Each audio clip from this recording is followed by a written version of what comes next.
Hello everyone, welcome back to English drop. आज हम फिर से बात करेंगे चतुर्थ श्रेणी कर्मचारी भर्ती 2025 के इंग्लिश मॉडल पेपर के बारे में। आज का हमारा पेपर होगा पेपर नंबर 57। तो स्टार्ट करें। क्वेश्चन नंबर फर्स्ट लिखा है, the bus was blank apart by the blast. The bus was blank apart by the blast. Option है टोर्न, टीयर्ड, टोर्न्ड और टेकर्ड।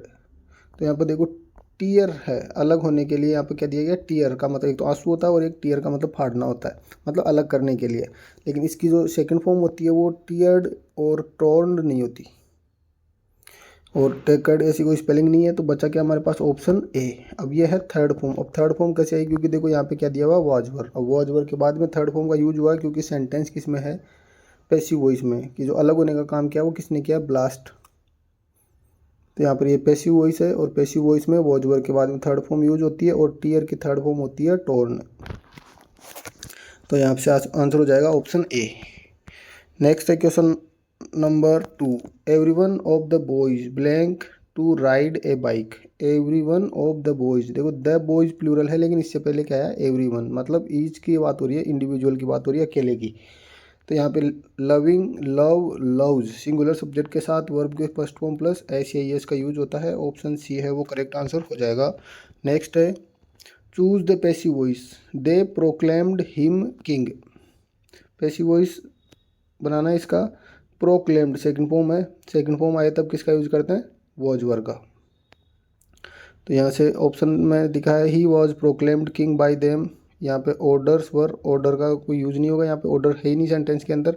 यहाँ पे दिया डिड, यहाँ पे दिया हैज। ओनली ऑप्शन ए है जिसके अंदर वॉज वर का यूज हुआ है। नेक्स्ट है, mother has cooked the dinner. Mother has cooked the dinner. Has, अब हैज जब आता है तब हम क्या करते हैं, पैसिव वॉइस में बीन ऐड करते हैं। तो देखो डिड दिया हुआ है, the dinner has been, the dinner has been cooked by the mother, और हैज नोट। देखो यहाँ पर दोनों में हैज बीन दिया हुआ है, लेकिन इसमें कुकिंग है, जबकि पैसिव वॉइस में कौन सी फॉर्म आती है, थर्ड फॉर्म। तो ऑप्शन सी। नेक्स्ट है, which of the following sentences in indirect narration is not correct. He said that he lived many years in China. He exclaimed sadly that he was undone. The policeman inquired of the man where was he going. देखो where was he going, इसमें दिया हुआ he shouted to them to let him go। देखो यहाँ पे क्या दिया हुआ है, was और was के बाद he, जबकि यहाँ क्या होना चाहिए था, सब्जेक्ट पहले और वर्ब बाद में। तो यहाँ कौन सा इनकरेक्ट सेंटेंस हो जाएगा, ऑप्शन सी। नेक्स्ट है, change to indirect speech. Leela will say Ravi has गोन।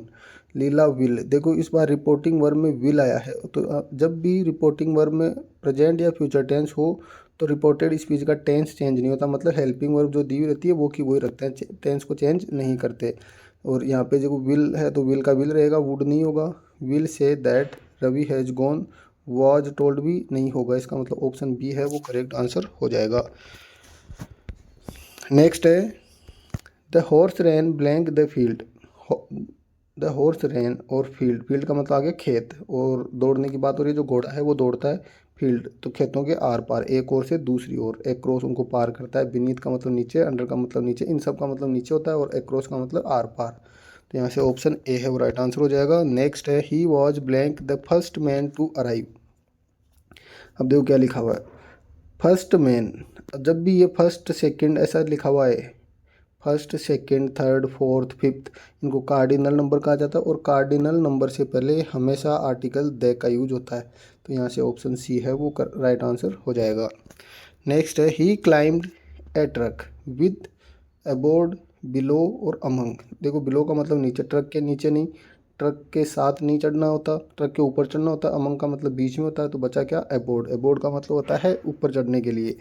तो यहाँ से ऑप्शन बी है वो करेक्ट आंसर हो जाएगा। नेक्स्ट है, which of the following sentences contains an incorrect word. कौन से सेंटेंस में इनकरेक्ट वर्ड है। I visited the site for the sight seeing tour. देखो यहीं से पता चल रहा है कि मैंने एक साइट देख ली है साइट सीइंग के लिए, तो यहाँ से और साइट और ये वाला साइट दोनों में अंतर हो गया, इसका मतलब ये जो साइट है वो रॉन्ग है। यहीं से आंसर हो गया। बाकी आप ऑप्शन पढ़ के देख सकते हैं, सभी में करेक्ट वर्ड का यूज हुआ है। तो यहाँ से ऑप्शन ए है वो राइट आंसर हो जाएगा। नेक्स्ट है fill in the blank in the following sentence with a verb which is agreement with its subject. Subject verb agreement का क्वेश्चन है। The chief with all his man, देखो along with together with जब भी आ जाए तो in with से पहले जो सब्जेक्ट होता है उसके अकॉर्डिंग वर्ब का यूज होता है। तो जो चीफ है वो अपने आदमी के साथ उसका क्या हुआ है, मैसेकर हुआ है। तो यहाँ पे क्या आ जाएगा, सिंगुलर क्या है यहाँ पर, वॉज, ऑप्शन डी। नेक्स्ट है translate in English. Translate in English, वह इतना मोटा है कि चल नहीं सकता। ही is so fat that he can not walk, ये करेक्ट आंसर हो जाएगा क्योंकि सो दैट इनका कंजक्शन का एक साथ यूज होता है। टू के साथ क्या आता है, टू आता है, तो यहाँ पे दैट नहीं आता। He is so fat to walk, so के साथ टू नहीं आता, दैट आता है, और सो के साथ दैट दिया हुआ। ही is so fat that he, यहाँ से सब्जेक्ट है इसको गायब कर दिया है, तो यहाँ पे सब्जेक्ट भी आना जरूरी है। ही आता तब ये करेक्ट होता।